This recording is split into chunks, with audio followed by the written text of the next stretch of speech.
right, so today I'm cooking on an offset smoker. So basically, for people who aren't sure of this, so this is the firebox down here, and there's a little gap between the firebox and the main cooking chamber. So the heat and smoke will travel up through that gap, across all the meat, and then out the chimney at the end. The best thing about this one, it cooks on an indirect heat. So the fire just provides the smoke and a little bit of heat without getting that direct heat like you would have on a gas barbecue or anything like that.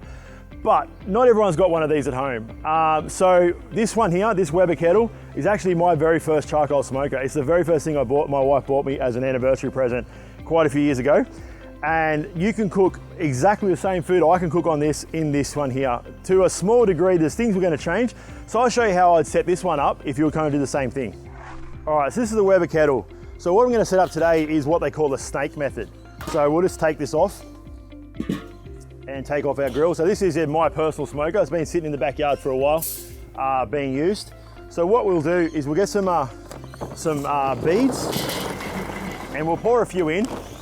And with these, we're gonna do the snake method. So what we do is we line these up in a way that we can keep the fire going, but burning at a slow speed to keep our temperature consistent for an entire cook. When this is set up properly, you could have 8 to 10 hours without changing your fuel, which is definitely a big upsell part of one of these smokers. So now we've finished setting up the snake. So what you can see I've done, I've put 2 beads on the bottom and 1 bead on top.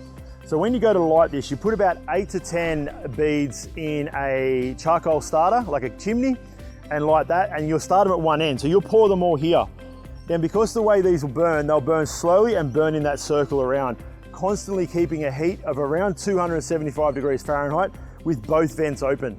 So the Weber kettle has a vent on the bottom and a vent here on the top. So I'll put this closed so I can explain. So when you put the lid on, I'll move it around, it's got a vent here.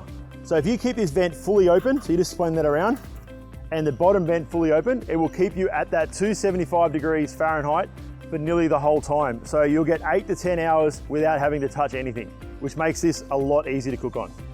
So with this, you can use wood chunks to give you some flavor. So popular ones are applewood and cherrywood. In a Weber kettle like this, you could definitely use chunks, and you put them every 3 to 6 inches apart, so they'll build up slowly.